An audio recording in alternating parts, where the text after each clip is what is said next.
Well, you might have seen one of my other videos where I showed the upgrade of just the Bluetooth module for the Autotrickler system.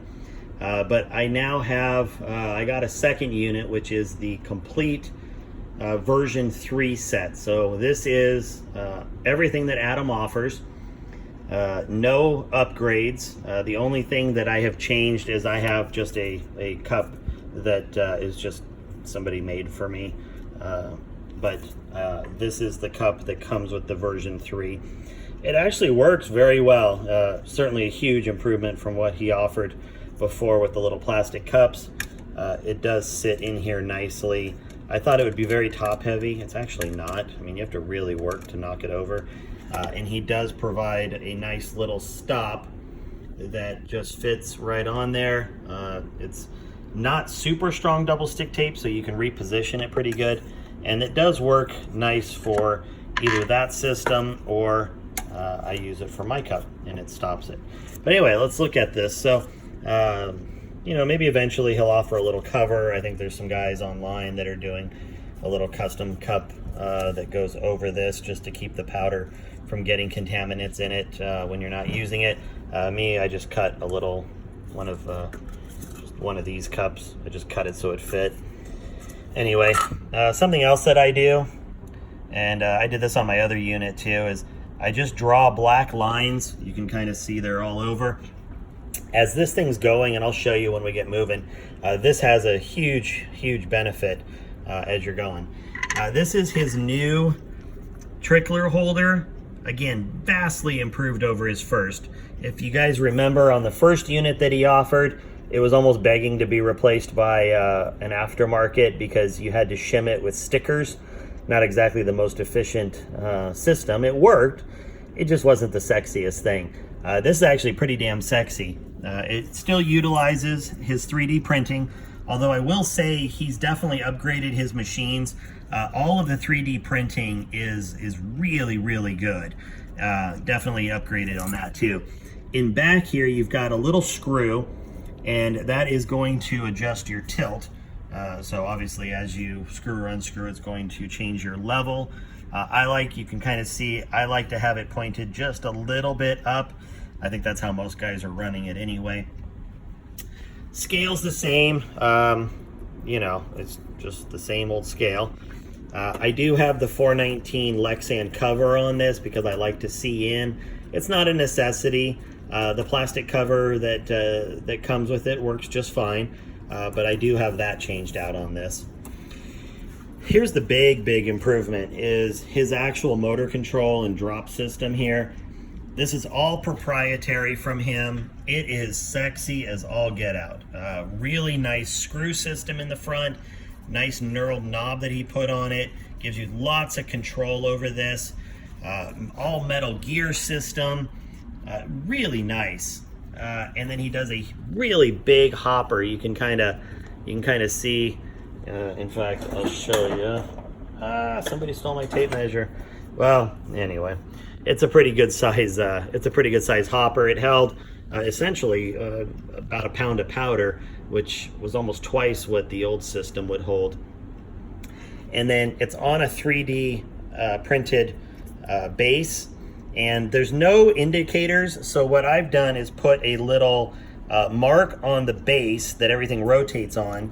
And then you can see I have an O and a C so that if I need to remove this, I know where open and close is.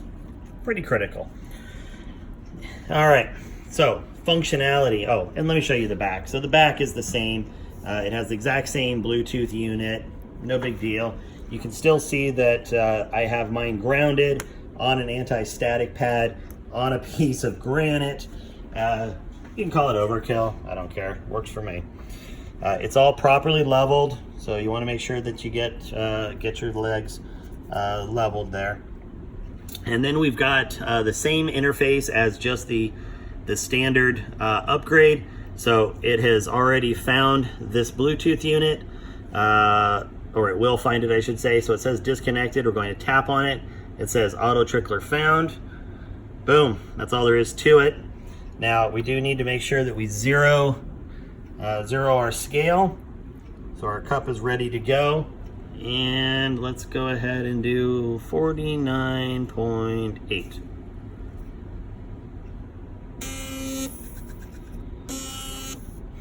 Now at first I thought that little whining was a problem with the motor. As it turns out, that's just the motor running, and it actually becomes a little soothing after a while. Let me get it from this side for you.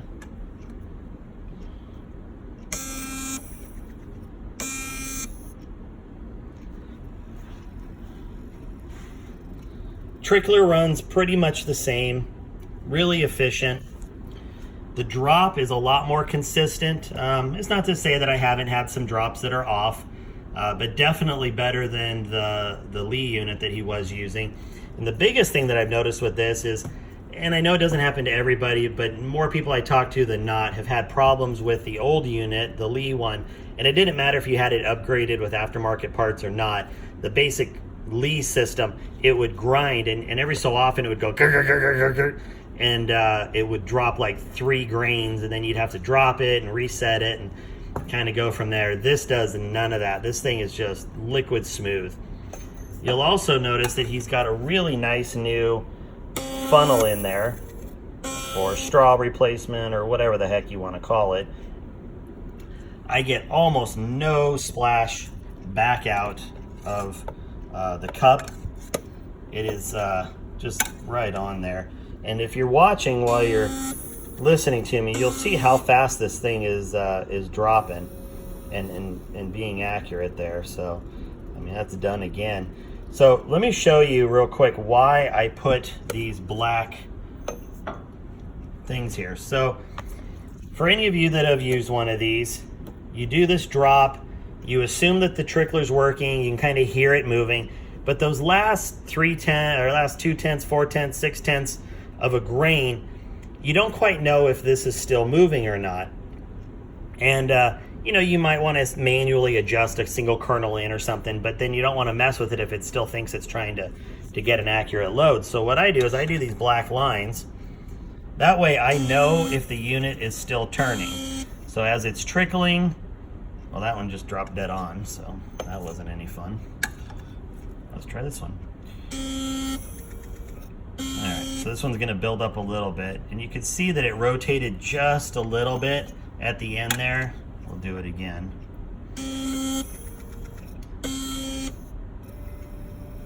So now it's doing the trickle up, but at least with the black lines on there, I know when it's done doing the trickling.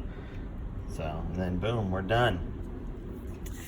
Is it worth the upgrades? You know, I think that's a tough call. I think for guys who own a version 2 and maybe upgraded with the Bluetooth and maybe have some aftermarket parts, you know, I'll be fair. I think it's a tough call. I will say that this is incredible. I was not expecting this to be as big of a sell for me. I could live with having to refill my smaller cup more often. That's not a big deal for me. I definitely don't care about the base. I had an aftermarket base just because it was prettier. The funnel system or tube system, whatever you want to call it, the straw system that he was using, I could definitely make it work. But the original Lee design one, you know, I think if you take it for its flaws, you'll be happy with it. But I think this is going to be one of those pieces that the more you use it, if you get one, the more you are not going to miss the old Lee one. The real question is whether it's worth the additional money for you to upgrade. Of course, there's always the option of just selling your existing unit, buying a whole new one. It's a lot of work, but you know, it's something that you could do as well. But man, as a whole, if you're not trying to kind of process whether to upgrade or not, really slick, really clean. I will say it is a vast improvement over the version 2. So if you're looking for the newest system, this is it.